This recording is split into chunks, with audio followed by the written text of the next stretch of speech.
O escritor Maurício de Almeida, nosso entrevistado de hoje, ganhou em 2007 o Prêmio Sesc de Literatura com o livro de contos Beijando Dentes. É um texto tenso, profundamente permeado pelo sentimento despojado do fim do século XX. Isso resulta em personagens contraditórios, perdidos entre sentimentos confusos, uma espécie de existencialismo agressivo e que se impõe até mesmo sobre quem dele se alimenta. Na dica de leituras, todas estas tensões de fim de século explodem nos contos de Alex Leila, autora de Chuva Secreta, e Walter Moreira dos Santos, autor de O Metal de que Somos Feitos. Agora a gente conversa com Maurício de Almeida. Maurício, bom, vamos falar um pouco sobre o seu trabalho como escritor. Você ganhou o Prêmio Sesc em 2007, né? Quer dizer, qual a importância desse prêmio na sua trajetória? Quer dizer, o que é que o prêmio, de certa forma, traz? Então, o prêmio ele foi uma grande surpresa, na verdade, quando eu ganhei, porque até então a literatura, para mim, era uma coisa, não vou dizer um hobby, mas era uma coisa que eu fazia para mim ali. É claro que eu tinha pretensões de que isso saísse, publicasse, virasse um livro eventualmente, mas era uma coisa bastante minha, assim. E quando saiu o prêmio, o livro é um prêmio nacional, saiu o livro por uma grande editora, mudou toda a coisa. A literatura entrou em outra dimensão na minha vida. Ficou uma coisa mais profissionalizada, assim, mais pensando já no próximo livro, pensando em estratégias de publicação, em divulgação das coisas que eu estava escrevendo. Então mudou aí, eu comecei teve uma grande importância na minha vida, assim, em termos de fazer literário mesmo. Foi uma coisa que eu comecei a levar muito a sério. É porque você já tinha escrito peças de teatro, né? Sim. A experiência que você tinha era no teatro, né? Sim. Não no conto, né? Quer dizer, começa de transição também para... Na verdade, começou tudo junto, assim. Foi uma coisa que eu comecei a escrever coisas, né? E na medida que eu ia experimentando, eu fui experimentando linguagens, na verdade. Falei, vou tentar escrever um conto, vou escrever uma peça, roteiro. Então, minha coisa era escrever, assim, eu gostava de escrever. Então, essa coisa do teatro, da literatura, elas aconteceram simultaneamente, quase. Eu tenho um grande parceiro de peças de teatro que eu escrevo, que é o João Nunes, de Campinas, né? A gente discute muito literatura, de maneira geral, também teatro. Então, foi nessa troca de informações com ele que tanto o teatro como a literatura começou a ganhar corpo, assim, e eu cheguei nesse livro e nas peças que a gente continua escrevendo ainda. Uhum. O Beijando Dentes, ele tem um aspecto também interessante, porque os contos dialogam muito com a música, né? Uhum. Há os próprios títulos de contos, há umas referências musicais, né? Sim. Quer dizer, o que é isso que também, esse diálogo com outras formas de expressão artística, Sim. né? Eu sou um músico frustrado, acho que por isso eu escrevo. Eu gostaria muito de ser músico, mas não tenho essa habilidade. Eu acho que a questão do escrever, ela junta muita coisa, muitas áreas de interesse que eu tenho. Então, tem essa questão do teatro, da música, das artes plásticas, que é uma outra grande referência que eu tenho. Então, eu sempre parto desses estímulos que eu tenho, né? A música me estimula muito, então acaba virando uma referência, tanto temática ou mesmo sonora, assim, que eu gosto de trabalhar, como está nesse conto e em outras coisas que eu escrevo, a questão da sonoridade das frases, a escolha de palavras, assim. Então, acho que a música acaba entrando muito nessa questão sonora, na questão do ritmo mesmo das coisas que eu escrevo, mas serve como influência, assim, tudo que me chama atenção, assim, eu pesco e vou juntando no meu banco de referências ali e acaba aparecendo tudo quando eu escrevo, né? Os contos também, eles são muito marcados pela tragicidade, né? Sim. Há uma leitura moderna do que é o trágico, né? Uhum. Nesses contos, né? Também de onde vem esse diálogo com essa da tradição, né, literária mais antiga, né? Uhum.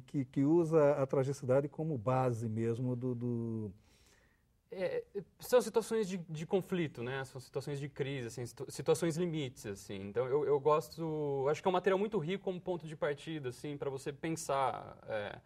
pensar o ser humano mesmo, pensar a sociedade, se pensar, eu acho, né? Então, esses momentos críticos, acho que eles colocam muita coisa em evidência, que quando as coisas estão numa calmaria, assim, a gente acaba não pensando muito, né?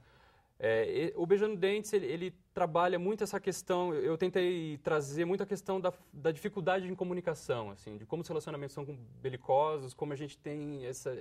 É difícil se comunicar, é difícil se relacionar, né? Então, o Beijando Dentes, ele foi pensado, os contos são pensados num arco para explorar essa questão da comunicação, da impossibilidade. Eu tenho descoberto que meu tema tem sido a impossibilidade, assim, coisas posteriores que eu escrevi depois desse livro, essa situação de não conseguir sair, de não conseguir se livrar, a situação de impossibilidade mesmo, frente à vida, frente a outras pessoas, tem sido um tema que eu tenho me interessado muito, assim.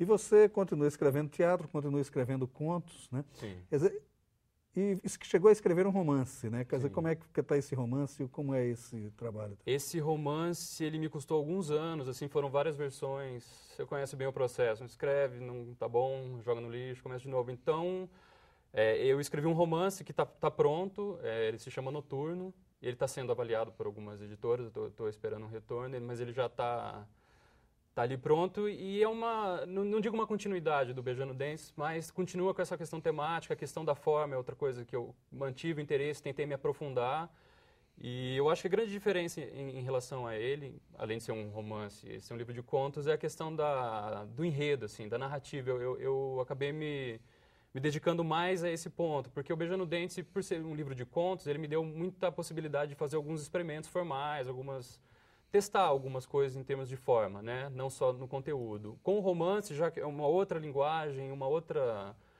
conversa mesmo, eu pude me dedicar mais à questão do enredo mesmo, de uma história, de como estruturar, como trabalhar na questão dos personagens, de história mesmo, esse tema da impossibilidade. Então, o Noturno, ele trabalha muito sobre isso mesmo. É um personagem que se vê preso numa situação da qual ele não consegue sair. Assim. Ele tenta, mas uma gama de relações, uma relação mal resolvida com um pai que aparece, com a esposa, com uma irmã, que o livro todo é com base num diálogo que ele tem com uma irmã que o abandonou há algum tempo. E ele não lidou bem com essa saída da irmã da vida dele. Então, o livro trabalha muito essa questão da impossibilidade com um enredo, com a questão da forma também está nesse sentido. O romance está pronto, se tudo der certo, ano que vem eu volto com ele. Uhum. Porque o que chama a atenção no seu conto, há uma definição do conto que é muito interessante, que é do Cortázar, né? O Cortázar, ele disse que a literatura é um boxe, é um jogo de boxe, né? Que no romance você vence o leitor por pontos. Mas no romance, no conto, você tem que vencer por nocaute. Né? Quer dizer, você trabalha muito esse aspecto do nocaute, né? Sempre aquela coisa impactante muito no conto. Né? E no romance, como é que fica o tratamento dessa questão? O romance, a experiência de escrever um romance vindo dos contos, assim, é uma experiência... É um processo longo, é um processo bastante complicado, assim, mas também muito, muito prazeroso, assim. A relação com o texto é outra mesmo. E, a princípio, me causou uma certa angústia, na verdade, porque o conto, ele tem um princípio e um fim muito bem claros, assim. Quando você senta para escrever, aquilo já está bem definido, assim. São grandes escolhas importantes na escritura de um conto. Só que essas escolhas elas acabam ganhando uma outra dimensão no romance, porque uma escolha num primeiro capítulo vai implicar numa outra questão no segundo capítulo e assim vai se desdobrando, né? Então essa questão do nocaute, dos pontos, eu tive que me adaptar muito também a essa relação com a escrita, assim, e descobri um romance, assim, que é uma linguagem que eu gostei muito mesmo, assim. Realmente é essa luta por pontos mesmo, você tem que medir, calibrar a hora que você vai acertar um jab ali, a hora que você vai segurar um pouco mais o romance, deixar a coisa fluir. Espero ter conseguido alguns knockouts ali durante o livro. Vamos ver se eu conseguir com o romance também. Um outro aspecto também interessante é porque você, pelo menos nos contos, você usa muito pouco o trabalho do diálogo, né? Uhum. Você evita ao máximo até alguns diálogos, aquele diálogo do conto às 4:30 da manhã, que na verdade não chega a ser um diálogo, é uma reflexão sobre o que eles possivelmente estariam dialogando, né? Mas o diálogo não existe, né? Quer dizer, e como é isso frente ao teatro, como você se Pois é. enfrenta com o teatro, né? O teatro me deu muito a dimensão. Essa questão do diálogo no teatro eu exploro bastante. O teatro me deu a dimensão da ação de personagens, de como construir essa relação entre eles, né? É engraçado, eu nunca tinha pensado mesmo que eu trabalho muito com o diálogo no teatro e no texto escrito nem tanto, né? O que me interessa no diálogo, não que eu evite, é que eu procuro saber o que está por trás do diálogo, o que está por trás. Esse conto que você citou, das 4h30 da manhã, a tentativa foi essa, de entender o que está por trás de cada frase daquela.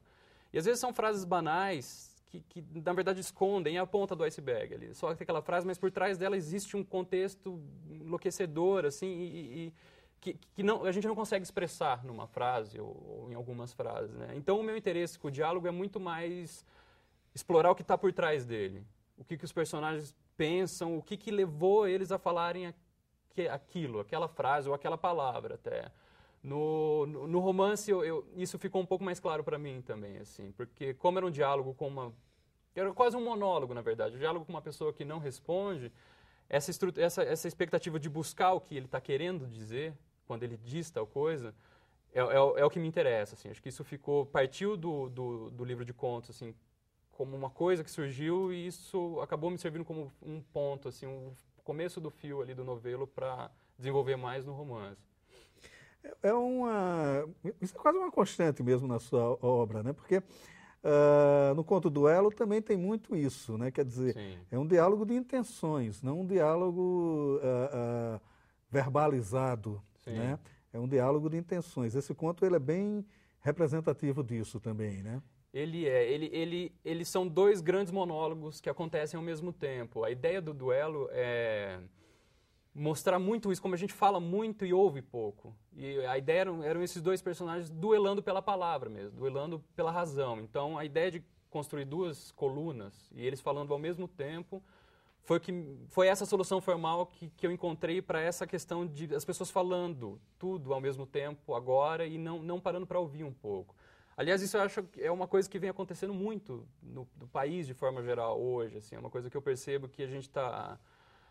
Ao mesmo tempo que a gente encontrou uma voz, eu acho, por redes sociais, pelas manifestações que aconteceram no passado, a gente encontrou uma voz, a gente fala muito, mas a gente não ouve nada. Então, o que eu sinto hoje, que esse conto é representativo, é que esse conto trabalha com uma questão de relações pessoais mesmo, mas ele traz isso que está acontecendo agora, que eu vejo, que é uma espécie de uma grande histeria, assim. Tá todo mundo falando muito, falando muita coisa, falando sobre muita coisa, mas ouvindo muito pouco o que está sendo dito também, né? Então, acho que esse conto trabalha bem essa questão de não ouvir, na verdade. Desse duelo que a gente estabelece pela voz, pela palavra, e que a gente não para pensar nas implicações disso, e no que o que a gente está falando reverbera nas pessoas, e o que as pessoas estão falando, né? Os contos também, eles apresentam muito o sentimento da individualidade, né? Uhum. Quer dizer, a questão do individualismo é muito presente, pelo menos no Beijando Dentes, né? Uhum. E as coletividades, onde é que elas entram no seu trabalho? Eu acho que elas acabam fazendo um pano de fundo, na verdade, para essa individualidade, que, na verdade, é uma individualidade que está se esfacelando. O que eu vejo nos meus personagens é isso, é essa tentativa de individualidade, né?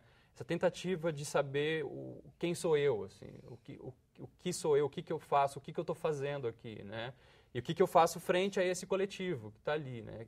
Onde eu estou, né? Que relação eu estabeleço com essas pessoas, qual o limite disso, né? Então, eu acho que é quase um exercício de negativo aí, é focar no indivíduo para entender o lugar dele nessa coletividade, né? E qual é essa relação? E a relação com a coletividade entre a definição do eu e até onde essa coletividade também se sobrepõe ao eu, né? Então, eu acho que são indivíduos tentando se individualizar, tentando encontrar a sua voz, quem sou eu no meio disso tudo e não conseguindo, né? Acho que uma das impossibilidades que eu citei há pouco era isso, assim, essa indefinição do eu, assim, frente a esse contexto maior, né? Que é um aspecto interessante, porque o que a gente tem visto muito na literatura atual que está se fazendo no Brasil é uma representatividade da coletividade, né? Quer dizer, as pessoas têm uma certa ânsia de falar de uma cidade como um todo, né? E tal, de uma região, né? Como é o caso daquela literatura periférica, né? E esquece um pouco essa questão do indivíduo que está se agravando mais na cultura moderna, né? Quer dizer, o isolamento cada vez mais profundo, que é uma coisa que está muito presente no seu trabalho, né? Sim. Quer dizer, a sua reflexão também é em cima disso. Sim. Eu acho que na medida que você para e pensa sobre si e fala sobre si, você está falando do todo de alguma forma, né? Eu acho que eu vejo algumas pessoas insistindo não, mas trabalhando também essa questão de tentar depreender o todo pela parte, né? Eu acho que é o fio da meada, assim, a partir do indivíduo, assim, a partir de personagens pontuais, assim, você consegue entender um contexto maior, né? Uma situação um pouco maior. Afinal de contas, são esses indivíduos que se mobilizam para fazer tais coisas ou demarcar tais regiões, tais eventos, né? Eu acho interessante, assim, esses trabalhos mais regionalizados, me servem muito como referência também, assim. Mas eu gosto daquelas situações pequenas, dos detalhes que, na verdade, deflagram o contexto como um todo, assim. Um livro que eu sempre cito e que, para mim, serve muito nesse sentido é o Crônica da Casa Assassinada, né, do Lúcio Cardoso. Que ele fala ali sobre aquele contexto mineiro, sobre a derrocada daquele contexto mineiro a partir daquela família, né? Daquela casa, do personagem do André. Então, o que me interessa são esses pequenos pontos, esses pequenos personagens que, a partir deles, você consegue construir um painel, ou perceber um painel muito maior, assim. Que é também um ambiente muito opressivo, né? O Raduan Nassaka terminou explorando também muito isso, né? Um outro contexto social, mas no mesmo sentido que é a questão da opressão familiar, a opressão do ambiente, né? Sim. Sobre o indivíduo, né? Que é uma leitura também interessante e que, de certa forma, realmente aparece no seu livro em alguns desses momentos Aparece nesse e no romance também, no Noturno. A questão da família é algo que acaba voltando para mim, assim, eu acho que o núcleo ali, é o primeiro núcleo, é onde você se define enquanto pessoa e é onde você você disputa seu espaço também. Ali eu acho que é o seio mesmo do conflito primordial, assim. Dali, você está ali com aquelas pessoas que são a tua família, mas é uma disputa também o tempo todo, né?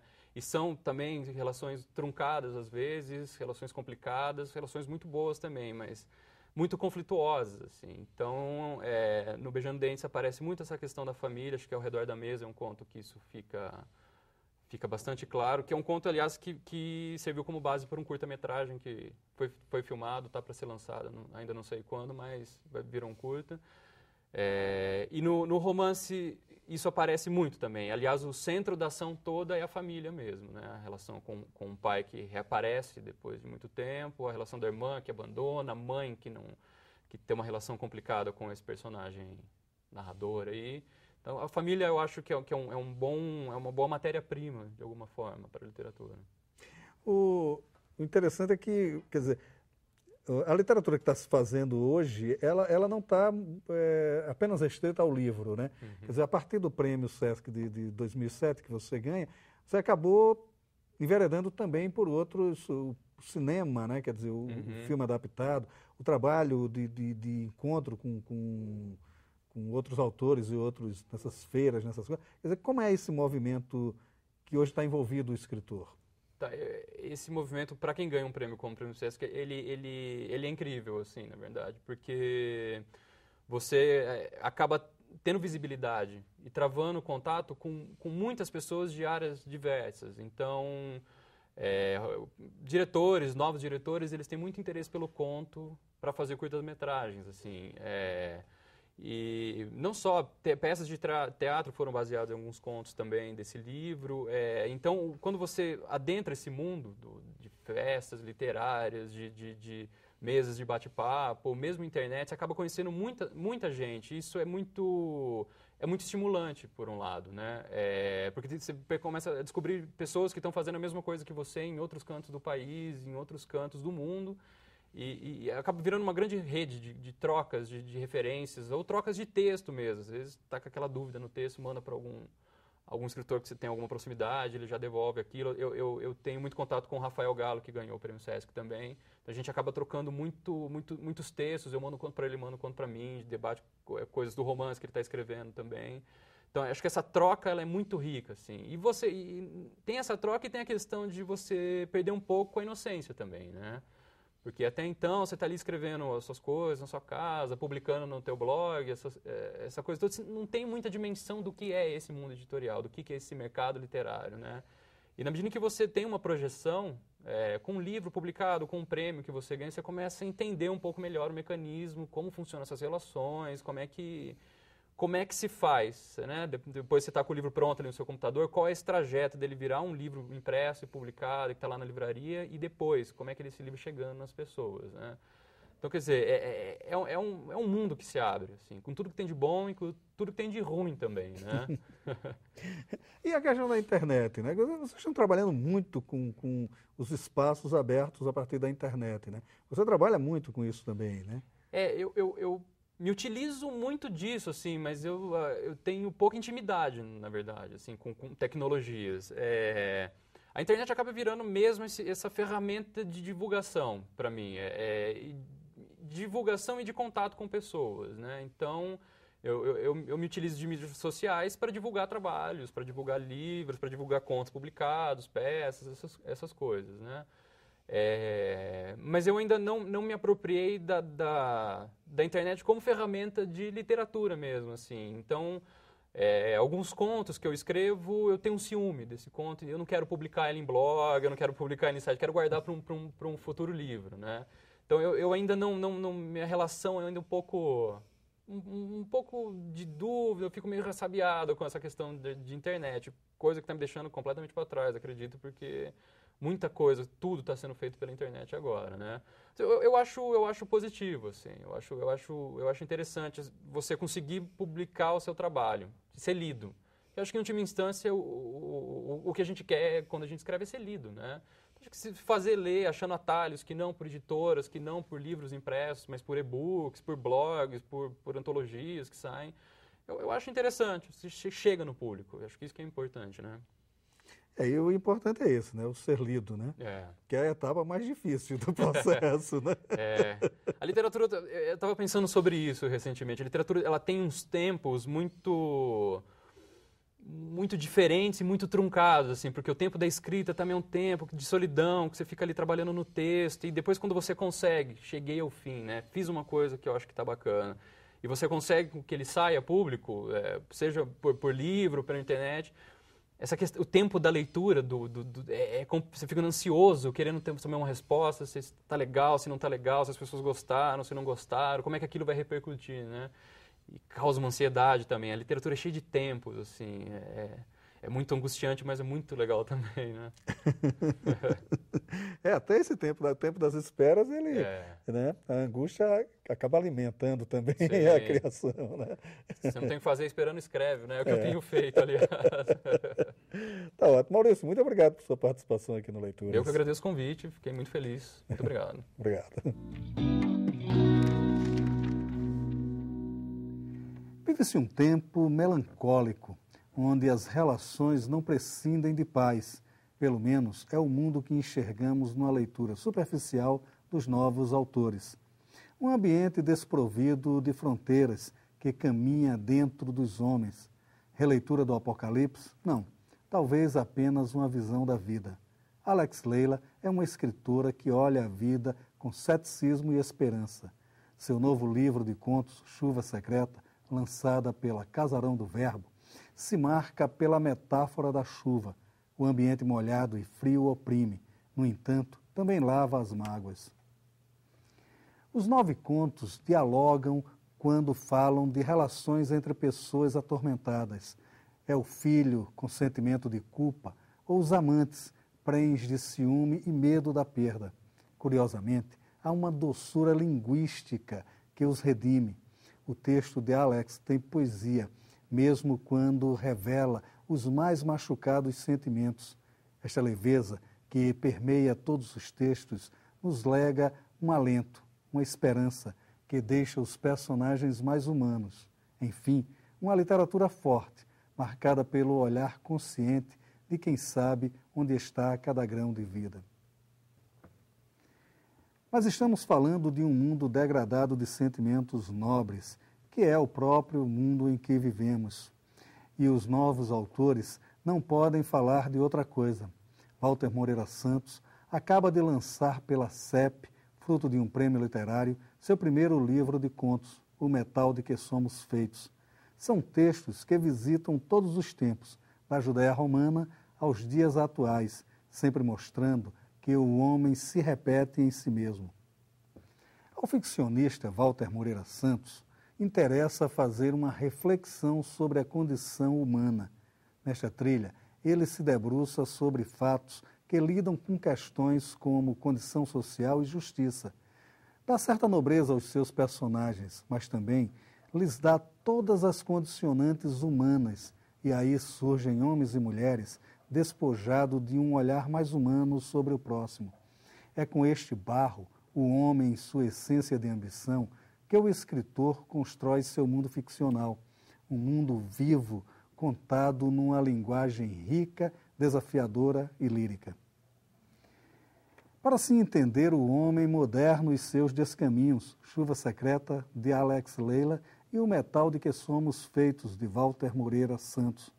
O Leituras de hoje fica por aqui e você bem pode ficar com bons autores e bons livros. Até nosso próximo encontro.